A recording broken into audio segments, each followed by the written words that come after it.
நீங்கள் நம்ம சேனலுக்கு விளம்பரம் கொடுக்க விருப்பப்பட்டீங்கன்னா 9449359224 இந்த நம்பருக்கு காண்டாக்ட் பண்ணுங்கள். ஹமாஸுடனான இந்த போர் நிறுத்தம் அப்படிங்கிறது இஸ்ரேலுடைய பிரதமருக்கும் அந்த அமைச்சரவைக்கும் ஏற்பட்ட மிகப்பெரிய அசிங்கமாக பார்க்குறாங்க. இதனால் ஹமாஸை இந்த போர் நிறுத்த ஒப்பந்தத்தினுடைய கடைசி ஸ்டேஜில் ஹமாஸுக்கு ஒரு செக் வச்சுருக்காங்க இஸ்ரேல். அது என்ன? இதனால் இந்த சீஸ்ஃபயர் டீலில் பேக் ஃபயர் அடிக்கிறதுக்கான வாய்ப்பு இருக்கா? எல்லாத்தையும் தாண்டி ஸ்கூலு, காலேஜஸ்ஸு, ஹாஸ்பிட்டல்ஸு, யூஎன் கொடுக்கக்கூடிய எய்டு, இது எல்லாமே அடுத்த கட்ட நகர்வை நோக்கி நகருமா இல்லை அப்படியே நிற்குமா? ஒரு 14 கிலோமீட்டர் இதில் ஹமாஸுக்கு லாஸ் அப்படின்னு சொல்கிறாங்க. ஸோ டோட்டலாக எகிப்து இதுக்குள்ளே என்ட்ரே ஆகாமல் எப்படி ஒரு கேம் விளாண்டுக்கிட்டு இருக்காங்க அப்படிங்கிறதும், சிரியாவுக்கு இதனால் என்ன லாபம் அப்படிங்கிறதும் இந்த வீடியோவில் பார்க்க போகிறோம். வாங்க பார்க்கலாம் உறவுகளே. இது பிரசாத் சிக்னேச்சர். ஆண்களின் முழு சக்தி, இல்லற வாழ்வின் புத்துணர்ச்சி, 85 வருட அனுபவம் கொண்டு பாரம்பரிய முறைப்படி தயாரிக்கப்பட்ட இந்த மூலிகை பொடி உங்கள் வாழ்வில் மாற்றத்தை ஏற்படுத்தலாம். நரம்பு பலவீனம், நாள்பட்ட சுகர் போன்ற பிரச்சனைகளால் ஆண்களுக்கு ஏற்படும் பலவீனங்களுக்கு பிரத்யேகமாக தயாரிக்கப்பட்டது.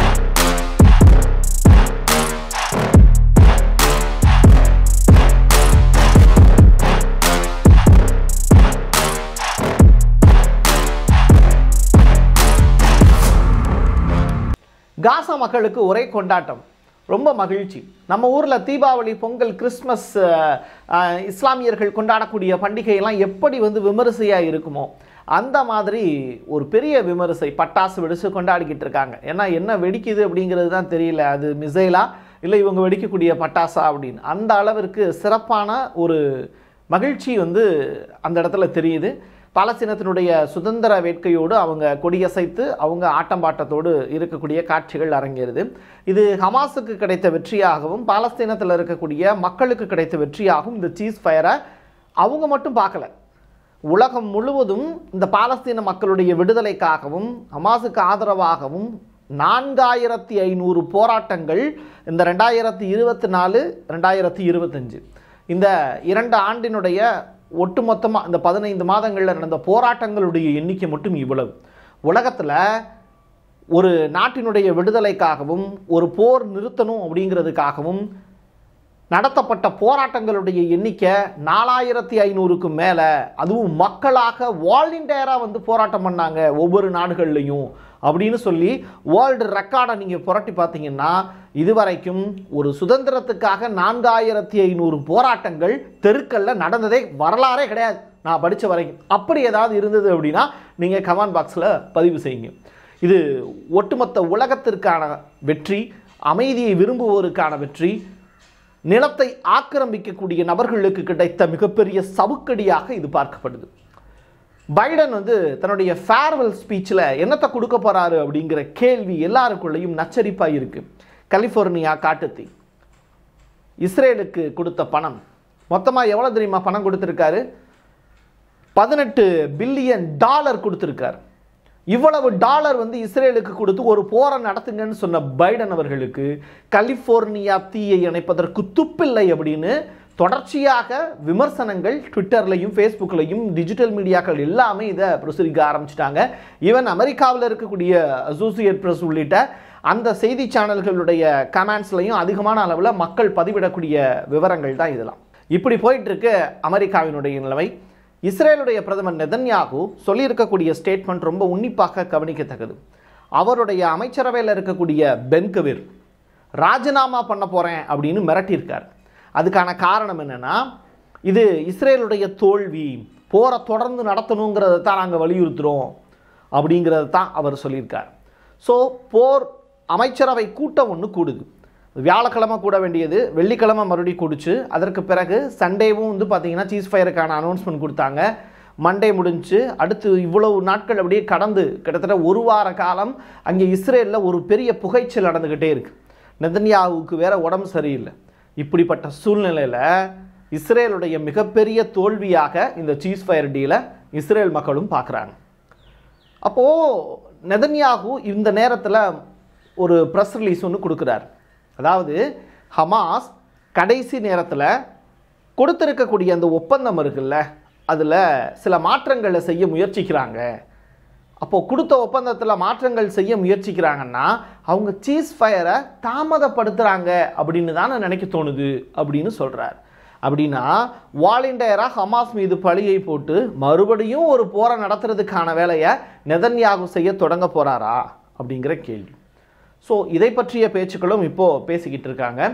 ஸோ இந்த இடம்தான் ரொம்ப இம்பார்ட்டண்டானது. இதற்கு ஹமாஸுடைய பதில் அப்படிங்கிறது, அமெரிக்கா கத்தார் கொடுத்த ஒப்பந்தத்தை மீறக்கூடிய எந்த வேலையும் நாங்கள் செய்ய மாட்டோம்.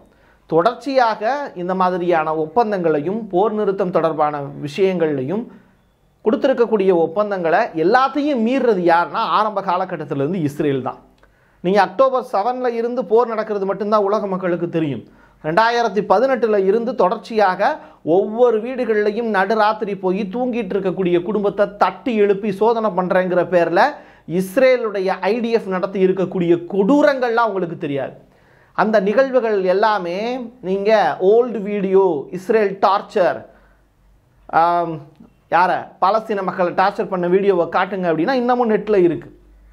ஒரு லேடிலாம் நடுராத்திரியில் வந்து இப்படி தொந்தரவு பண்ணிட்டியே, என் வீட்டில் வந்து என்னத்தை சோதனை பண்ணுற அப்படின்னு சொல்லி கேட்பாங்க. அந்த வீடியோவில் கால்பந்து விளையாண்டுட்டு இருப்பாங்க 4 பசங்க. அந்த பசங்களை வந்து அந்த பாலில் வந்து பார்த்திங்கன்னா துப்பாக்கியை வச்சு ஒரு ஐடிஎஃப் சுட்டு அந்த பசங்களுடைய விளையாடக்கூடிய எண்ணத்தையே மாற்றிடுவான். இப்படியான டார்ச்சர்ஸ்லாம் அதிகமான அளவில் நடக்கும். பெண்கள் நடந்து போக முடியாது. ஏகப்பட்ட டார்ச்சர்ஸை வந்து பாலஸ்தீன மக்கள் அனுபவிச்சு வாழவே வாய்ப்பில்லை அப்படிங்கிற நிலைமையில தான் நோட்டீஸ் கொடுத்து ஹமாஸ் வந்து ஒரு பெரிய போருக்கு தயாராகி அண்டர் கிரவுண்டில் ஒரு பெரிய டனல்லாம் கட்டி, இல்லையா, பல கிலோமீட்டர் தூரத்துக்கு டனல் கட்டி ஈரான்கிட்டருந்து ஆயுதங்கள் வாங்கி ஹவுதிகளுடைய சப்போர்ட்டை பெற்று சிரியாவினுடைய ஆதரவோடு இப்படி அவங்க நடத்தி இருக்கக்கூடிய போராட்டம் அப்படிங்கிறது கொஞ்சம் நஞ்சம் இல்லை. காரணம் என்னென்னா தொடர்ச்சியாக குத்துப்பட்டு குனிஞ்ச ஒரு கூட்டம் நிமிர்ந்து நிற்கும் போது அது உலக நாடுகள் ஏற்றுக்க முடியல. இதுதான் இங்கே நடந்தது. அவர்கள் ஏந்தியது ஆயுதமாக இருப்பதால் அவர்களை வந்து நம்ம பாராட்ட முடியாது. அதே நேரத்தில் ஒருத்தனுக்கு வாழவே வழியில் தொடர்ச்சியாக ஒரு 10 திருடன் ஒன்றா சேர்ந்து ஒரு நல்லவனை வந்து குத்துறதுக்குன்னு வர்றான், அவனுடைய நிலத்தை ஆக்கிரமிக்கிறதுக்குன்னு வர்றான். அப்படி இருக்கும்போது எப்படி அவங்க பொறுத்துக்கிட்டு இருப்பாங்க அப்படிங்கிற கேள்வியை நீங்களே யோசிச்சு பாருங்கள். ஸோ இந்த இடத்துல யார் செய்து தவறு அப்படிங்கிறத அனலைஸ் பண்ணி பார்க்க வேண்டிய நேரம். சீஸ் ஃபயரை அறிவித்ததற்கு பிறகு கூட 87 பாலஸ்தீனியர்களை ஒரே இரவில் கொன்று குவிச்சிருக்காங்க ஐடிஎஃப் வீரர்கள். போகிறது தான் போகிறோம், திரும்பி போகிறாங்க. அந்த மர்கவா டேங்கில் திரும்பி போகிறாங்க. பாலஸ்தீனருடைய எல்லையை விட்டு திரும்பி போகிறாங்க, நார்த் காசாவை விட்டு. போகும்போது 87 பேரை கொண்டுட்டு போயிருக்காங்க ஒரு இரவில். 21 சில்ட்ரன்ஸ் அண்ட் 25 உமன்ஸ் லேடிஸ், இவங்களையும் கொண்டுட்டு போயிருக்காங்க. இப்போது இது ரொம்ப ரொம்ப முக்கியத்துவம் வாய்ந்தது என்ன அப்படின்னா 1,10,453 பேர் காயமடைஞ்சிருக்காங்க. இதில் 20,000க்கு மேற்பட்டவரை காணலை. சரியா? அப்போது 46,788 பேர் மரணம் அடைஞ்சிருக்காங்க காசாவில் மட்டும். வெஸ்ட் பேங்க் தனி கணக்கு. இஸ்ரேல் சைடில் என்ன இழப்பு அப்படிங்கிறதையும் நம்ம சொல்லணும். 1,139 பேர் இறந்துருக்காங்க, 200 பேர் வந்து சிறைபிடிச்சிருக்காங்க ஹமாஸ் அப்படின்னு சொல்லிட்டு தகவல். அந்த ஹோஸ்டேஜ் தான் இப்போ வரிசையாக ரிலீஸ் பண்ண போகிறாங்க. இந்த 3 ஃபேஸ் ஹோஸ்டேஜ் ரிலீஸ் ரிலேட்டடாகவும் நான் உங்கள்கிட்ட ஏற்கனவே 2 வீடியோவில் சொல்லியிருக்கேன், அதை பார்க்காதவங்க பார்த்துருங்க. இப்படிப்பட்ட நிலையில் இந்த சீஸ் ஃபயருக்கு முழுக்க காரணம் யாருன்னா ட்ரம்ப் மட்டும்தான். அவருடைய முயற்சி, அவருடைய அமைச்சரவையில் இருக்கக்கூடிய நபர்கள் தான் இந்த முயற்சியை எடுத்தாங்க. ஸோ இது யூதர்களுக்கு பிடிக்கலை அப்படின்னு சொல்கிறாங்க. ஸோ யூத ஜியோனிஸ்ட்டுகள் அமெரிக்காவில் இருக்கிறவங்களே இதுக்கு எதிர்ப்பு தான் தெரிவிச்சிருக்காங்க. பட் அரும்பாடுபட்டு தான் இந்த சீஸ் ஃபயர் டீலை வந்து நிறைவேற்றி கொடுத்துருக்காரு ட்ரம்ப்பு. முதல்ல வந்து இந்த சீஸ் ஃபயர் டீல்னால என்ன லாபம் அப்படின்னா ஹமாஸ் வெற்றி பெற்றதாக ஒரு டாக் ஒன்று ஓடிட்டுருக்கு. ரெண்டாவது, யாரும் இனிமேல் இறக்க மாட்டாங்க அப்படிங்கிற ஒரு நம்பிக்கையை கொடுத்துருக்காங்க. கொஞ்சமாவது மூச்சு விடுறதுக்கான வாய்ப்பை வந்து உருவாக்கி கொடுத்துருக்காங்க அந்த நாட்டில் இருக்கக்கூடிய மக்களுக்கு. அதனால ஹாப்பி. வெஸ்ட் பேங்க் சைடில் இருக்கக்கூடிய ரிப்போர்ட் என்ன அப்படின்னு சொல்லிட்டு வஃபா அப்படிங்கிற ஒரு நியூஸ் சேனல் வந்து ரிப்போர்ட் கொடுத்துருக்காங்க.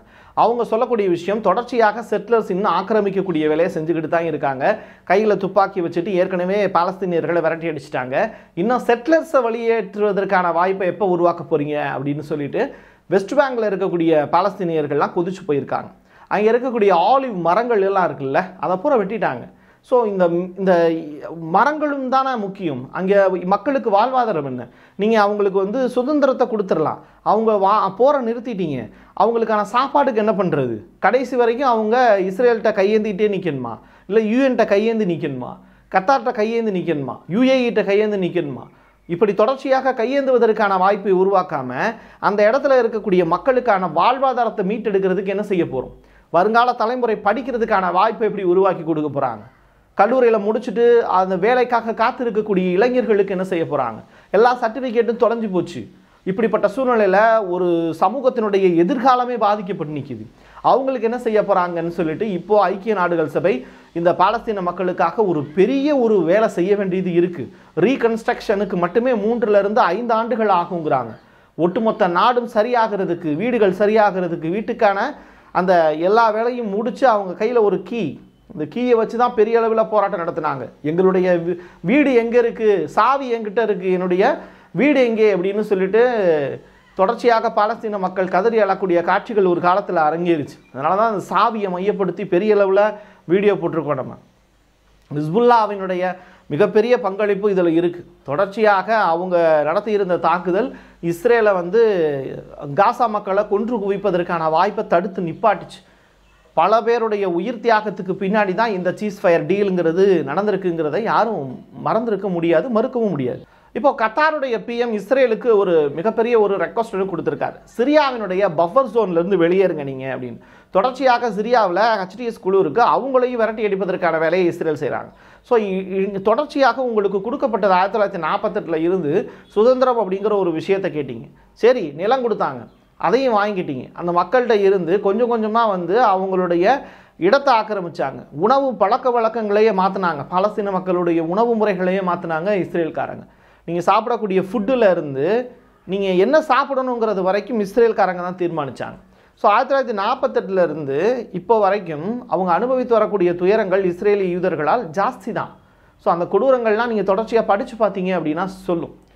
ஸோ இந்த இவ்வளவு பெரிய போர் அதனுடைய நீட்சி அப்படிங்கிறது இனிமேலும் இருக்கும் அப்படின்னு தான் நம்பப்படுது. இந்த இத்தனை நாளில் இந்த சீஸ்ஃபயர் டீல் நிலைக்கும் அப்படின்னு சொல்ல முடியாது. எப்போ வேணாலும் மறுபடியும் அது பூகம்பமாக வெடிக்கலாம். ஏன்னா கல்லை வைத்து போரிடுவதற்கு எப்போதும் தயாராக இருப்பவர்கள் பாலஸ்தீனியர்கள். அவங்க தன்னுடைய சுதந்திரத்துக்காக முதல்ல கையில் ஆயுதங்கள் ஏந்துறதுக்கு பதிலாக தன்னுடைய நிலத்தில் இருக்கக்கூடிய அந்த கல்லை வச்சு தான் போர் புரியவே ஆரம்பித்தாங்க. கல் தான் அவங்களுடைய முதல் ஆயுதம். அப்போ நீங்கள் அவங்கள எப்படி தப்பு சொல்லுவீங்க? அவங்க கையில் எது கிடச்சிருக்கோ அதை வச்சு அவங்க போரிட ஆரம்பித்தாங்க. சொல்லி சொல்லி சொல்லி திருந்தாத ஒரு ஜென்மத்தை அடித்தாதான் திருந்துவான் அப்படிங்கும்போது தான் அவங்க ஆயுதத்தை தூக்க ஆரம்பித்தாங்க. அப்படிப்பட்ட மக்கள், சின்ன குழந்தைக்கு கூட தன்னுடைய வரலாறு அவங்க சொல்லி கொடுத்துக்கிட்டே இருப்பாங்க. செவி வழி செய்திகளாக நம்மெல்லாம் கதைகளாகவும் காதைகளாகவும் அதை சொல்லி வச்சுக்கிட்டு இருப்போம். அதே மாதிரி தான் அங்கே இருக்கக்கூடிய ஒவ்வொரு பேக்கரியிலையும் நீங்கள் போய் பன்னு வாங்கினீங்கன்னா அதில் நம்முடைய வரலாறையும் அங்கே அச்சிட்டு கொடுப்பாங்க.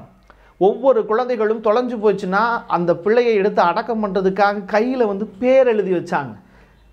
எப்படி பேருனா ஸ்கெட்ச் போட்டு எழுதுறது இல்லை, பச்சை குத்துறது. பச்சை குத்துறது அழகுக்காக இன்றைக்கி இருக்க தேதியில் எல்லாரும் செய்கிறாங்க. ஆனால் பாலஸ்தீன மக்களுடைய அடையாளம் அப்படிங்கிறது அந்த எழுத்துக்கள், அவங்களுடைய பேரை கையிலையும் கால்லையும் எழுதி வைப்பாங்க. இறந்ததற்கு பிறகு என்னுடைய குழந்தையை அடக்கம் செய்கிறேன் அப்படிங்கிற அந்த ஒரு காரணம் தெரிஞ்சுக்கிட்டாவது அடக்கம் பண்ணுவோம் அப்படின்னு. ஏன்னா கொத்து கொத்தா மக்கள் இறந்து கிடப்பாங்க. இவ்வளவு நிகழ்வுகள் அங்கே அரங்கேறிட்டு தான் இருக்குது.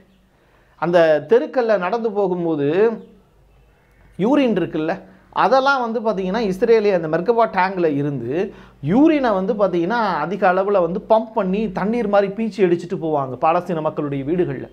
இவ்வளவு துயரங்களை இஸ்ரேலில் சேர்ந்த IDF வீரர்கள் தொடர்ச்சியாக அங்கே இருக்கக்கூடிய பாலஸ்தீன மக்களுக்கு செஞ்சாங்க, போர் இல்லாத காலகட்டத்திலேயே. அப்போது இந்த கொடூரங்கள்ங்கிறது தடுத்து நிறுத்தப்படுமா அப்படின்னு கேட்டால் வக்கிர எண்ணம் படைத்த நபர்கள் தொடர்ச்சியாக பாலஸ்தீன மக்களை காயப்படுத்துவாங்க.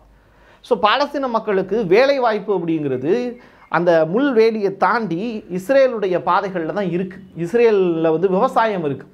அந்த விவசாயத்துக்கு தேவையான கடைநிலை ஊழியர்கள் தேவை. அவங்க இந்த பாலஸ்தீன மக்களை தான் அடிமைகளாக வேலை வாங்குறாங்க. இன்னும் இஸ்ரேலிய சிறைகளில் அதிகமான அளவில் பாலஸ்தீனியர்கள் மென்டல் டார்ச்சருக்கு உட்படுத்தப்பட்டுக்கிட்டு இருக்காங்க.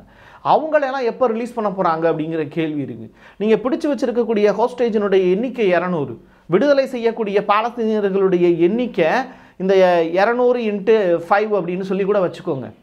1000 பேரை ரிலீஸ் பண்ணுறாங்க இஸ்ரேல். ஆனால் மீதி இருக்கக்கூடிய இஸ்ரேலிய சிறைகளில் இருக்கக்கூடிய பாலஸ்தீனியர்களுக்கெல்லாம் எப்போ விடுதலை? அப்போது இந்த போருங்கிறது முடிஞ்சிருச்சுன்னு நினைக்கிறீங்களா? இல்லை.